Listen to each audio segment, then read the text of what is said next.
Yo guys, assalamualaikum warahmatullahi wabarakatuh. Terima kasih kepada kalian yang telah mampir dan mengklik video ini. Gue Vin, dan di video ini gue akan menceritakan sedikit tentang alur cerita novel percintaan yang berjudul Cinta dari Pulau Sebelah. Bagi kalian yang malas baca dan sukanya cuma berbahan dan dengar cerita, selamat karena kalian masih hidup. Bercanda ya guys ya. Dan jangan lupa juga untuk tekan like, share, dan komen jika kalian suka atau tidak suka dengan video ini. Nyalakan juga lonceng notifikasinya biar kalian dapat notifikasi terbaru dari channel ini. Oke, nggak usah berlama-lama, mari kita langsung saja masuk ke alur ceritanya. Cekitot.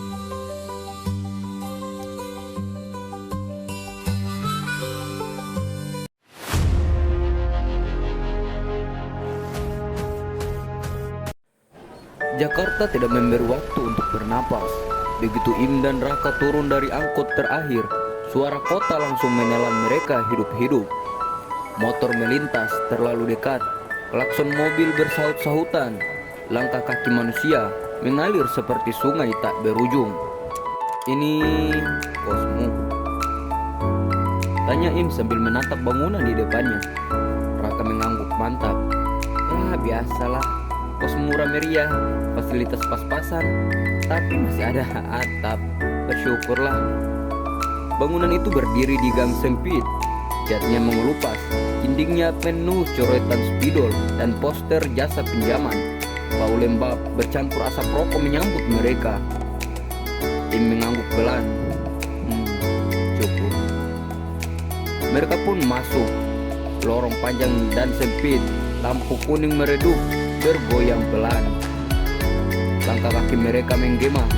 Pemilik kos pun, seorang pria bertubuh besar dengan kaos singlet, menatap mereka malas. Rokok menyelip di bibirnya. "Kamar 1-0," katanya datar. "Bayar di depan, nggak ada cicil." Raka langsung mengeluarkan uang. "Santai pak." Dia memperhatikan, tangannya refleks menempel saat mata pria itu melirik tasnya terlalu lama. Naluri. Malam itu mereka duduk di kamar sempit, satu kasur, satu kipas angin tua yang berderit. "Anggap saja ini markas sementara," kata Raka sambil menjatuhkan dirinya ke kasur. Im duduk di lantai, bersandar ke dinding, keringat mengalir di pelipisnya. "Rak," katanya pelan, "Jakarta kayaknya nggak peduli siapa kamu deh." Raka tertawa pendek. "Ya memang." Im lalu menatap kipas yang berputar malas. "Kayaknya kalau aku jatuh di sini nggak bakal ada orang yang nolong." Raka menoleh, kali ini serius. "Makanya jangan jatuh." Keesokan harinya, matahari bahkan belum tinggi saat mereka keluar kos. Im mengenakan kemeja polos yang sudah sedikit pudar, sepatunya bersih meski solnya mulai menipis. "Kemana dulu?" tanya Im. Raka mengangkat, "Maaf lusuh." "Kemana saja yang mau nerima." Mereka lalu berjalan dari satu gedung ke gedung lain, dari perusahaan kecil sampai kantor besar ber-AC dingin. "Oh, mohon maaf, kami sedang tidak membuka lowongan. Silakan tinggalkan CV, pengalaman kerja Anda." Pertanyaan itu terus berulang. Im menjawab dengan tenang, meski dadanya mulai sesak. Menjelang siang, mereka berhenti di pinggir jalan. Im duduk di trotoar, meneguk air mineral. "Capek?" "Sedikit." Raka menyeringai. "Bohong." Im tersenyum tipis. "Lumayan." Tak lama kemudian, pria bertato pun lewat. Ia menabrak bahu Im dengan sengaja. "Oi, minggir dong," bentaknya. Im lalu menoleh. Tatapan mereka pun bertemu. Udara seakan menegang. Sedangkan Raka cepat-cepat berdiri. "Santailah bang, gak sengaja kok." Pria itu mendengus lalu pergi. Im menatap punggungnya, rahangnya mengeras. "Jakarta ngajarin satu hal," gumam Im. "Kalau kamu kelihatan lemah, pasti kamu dimakan." Raka menepuk bahunya. "Makanya kamu jangan pasang muka orang kalah." Sore hari pun hujan turun tiba-tiba. Mereka berteduh di bawah halte. Im menatap jalan basah. Lampu kendaraan memantul di aspal. Di balik kaca sebuah mobil mewah yang berhenti tak jauh dari sana. Seorang wanita kembali memperhatikan sekitar. Tatapan itu singgah pada Im. Hanya sebentar, namun cukup lama untuk membuat alisnya sedikit terangkat. "Menarik," gumamnya pelan. Im merinding tanpa tahu kenapa. Dia tidak tahu bahwa sejak hari itu hidupnya tak lagi hanya miliknya sendiri. Dan Jakarta perlahan mulai menguji seberapa kuat tekad seorang pria yang datang dengan luka dan bermodal tekad semata. Hujan pun belum menunjukkan tanda-tanda akan reda. Air mengalir di pinggir trotoar, membawa sampah kecil dan daun kering. Im masih berdiri di bawah halte. Bahunya sedikit membungkuk, matanya mengikuti lampu kendaraan yang berlalu lalang seperti garis cahaya tak beraturan. Ban mobil membelah genangan air. Raka menepuk saku celananya. "Sial, kok gue basah." Im pun melirik. "Kamu gak pernah kehabisan alasan buat ngilu." Hei, ini soal prinsip," bantah Raka sambil nyinyir. "Kok itu basah? Itu kejahatan kemanusiaan." Im lalu terkekeh pelan. Tawa kecil yang cepat hilang, tapi cukup untuk sedikit melonggarkan dadanya. Mereka menunggu lama sampai hujan mereda. Saat langkah pertama mereka kembali menyatu aspal basah. Hari sudah condong ke senja. Langit Jakarta berubah warna. Abu-abu kotor bercampur jingga pudar. Di sebuah warung kecil pinggir jalan, mereka berhenti.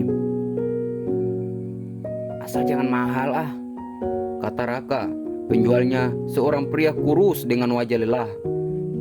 "Mau pesan apa?" "Nasi goreng 2, bang," jawab Raka cepat. Im duduk di bangku plastik yang sudah retak. Saat ia bersandar, bangku itu berbunyi pelan. Tenang saja, nggak akan roboh," kata penjual sambil mengaduk wajan. Kalau roboh gratis deh." Raka tertawa. "Tidak, itu baru promosi." Im menatap api yang menjilat wajan. Bau bawang putih dan kecap manis memenuhi udara. Perutnya yang sejak pagi kosong mulai berontak. "Im," kata Raka sambil mencodokkan badannya, "jujur, kamu nyesal kesini?" Im terdiam. Sendok di tangannya pun berhenti bergerak. Ia teringat hujan semalam, kaca, pelaminan, senyum yang bukan lagi miliknya. "Tidak," jawabnya akhirnya. "Tapi aku juga gak bisa bilang ini mudah." Raka mengangguk pelan. "Gak ada hidup yang berubah tanpa rasa sakit." Im pun menatapnya. "Kamu dapat kutipan itu dari mana?" Raka tersenyum, sok bijak. "Ya biasalah, pengalaman hidup dan status WhatsApp orang." Hehehe. Im tertawa kecil, kali ini lebih nyata. Setelah makan, mereka berjalan kembali menuju kos. Gang sudah gelap, lampu jalan berkedip. Di ujung gang, sekelompok pria berdiri, 3 orang, jaket hitam, rokok menyala. Tatapan mereka mengikuti langkah Im dan Raka. Raka pun berbisik, "Jangan cari masalah." Im lalu mengangguk, bahunya tetap rileks, tapi langkahnya mantap. Saat mereka melewati kelompok itu, salah satu pria bersuara, "Baru ya?" Raka tersenyum tipis. Iya bang, numpang lewat." Pria itu melirik Im dari ujung kepala sampai kaki. "Temanmu pendiam." Im menoleh, tatapan mereka bertemu. "Capek," jawab Im sikat. Pria itu mendengus kecil lalu tertawa. "Jakarta memang bikin orang capek." Mereka dibiarkan lewat. Baru setelah masuk kamar kos, Raka menghela nafas panjang. "Gue pikir bakal ribut," katanya. Im pun duduk di kasur. "Belum." Raka meliriknya. "Belum?" Im menatap dinding. Ada bekas lembab membentuk pola aneh seperti peta tak beraturan. "Jakarta itu sabar," lanjut Im pelan. "Dia menunggu waktu yang tepat buat menguji." Malam turun sepenuhnya. Kipas tua berputar malas. Im berbaring menatap langit-langit. Di luar suara motor lewat, tawa orang mabuk, musik dari kamar sebelah. Jakarta tidak tidur. Dan entah kenapa, di balik semua kelelahan itu, Im merasakan sesuatu yang asing. Bukan harapan yang manis, bukan juga ketakutan, melainkan tantangan. "Kamu menghancurin aku," gumamnya pelan. "Aku sekarang." Ia memejamkan mata. Di sudut kota yang sama, seorang wanita menutup tablet di tangannya. Wajahnya tetap tenang, tapi matanya menyimpan minat yang semakin dalam. "Ini Satria," bisiknya. "Mana yang sederhana?" Ia tersenyum tipis. Dan biasanya yang sederhana itu menyimpan banyak kejutan. Malam Jakarta berdenyut pelan. Malam semakin larut. Di dalam kamar kos yang sempit itu, Im terbangun. Im terbangun oleh suara gaduh dari luar. Suara botol pecah, disusul tawa keras. "Hai, minggir lu. Ngapain sih ribut?" Im duduk perlahan. Raka masih terlelap, mendengkur kecil. Im bangkit, melangkah ke jendela kecil berkelasi. Ia mengintip keluar. Di ujung gang, dua pria sedang bersitegang dengan seorang pedagang kaki lima. Gerobaknya hampir terguling. Wajah si pedagang pucat, tangannya bergemetar. "Bang, saya cuma mau jualan." "Hasan," bentak salah satu pria. Tamparan keras mendarat di pipi si pedagang. Im mengepalkan tangan. Ada sesuatu yang bergejolak di dadanya. Bukan amarah yang meledak-ledak, lebih seperti api kecil yang menyala perlahan. "Im," suara Raka terdengar dari belakang setengah sadar. "Jangan." Im menoleh, mata mereka bertemu. "Ini Jakarta," lanjut Raka pelan tapi tegas. "Bukan urusan kita, Im." Im kembali menatap keluar. Si pedagang akhirnya berjongkok, menunduk, menyerahkan beberapa lembar uang. Pria-pria itu tertawa, lalu pergi. Gang kembali sunyi. Im menutup jendela, dadanya naik turun. "Melihat kan," kata Raka lirih. "Di sini kalau kamu gak kuat, kamu diperas." Im duduk di tepi kasur, suaranya tenang tapi dalam. "Aku gak berniat jadi pahlawan." Raka menghela napas lega. "Tapi," tanyanya.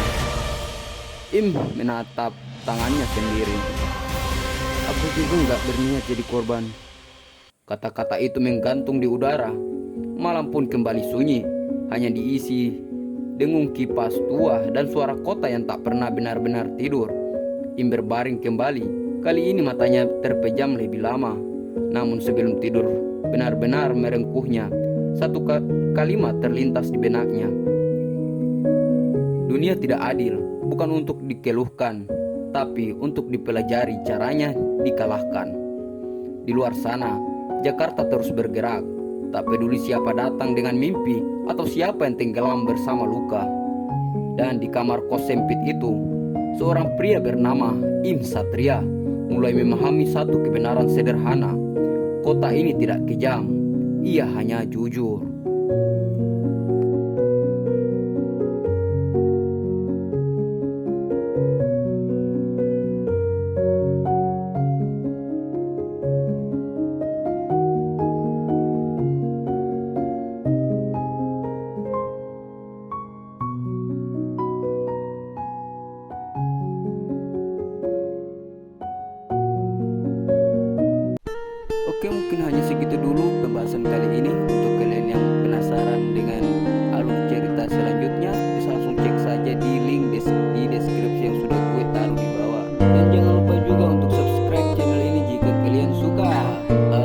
sedekah.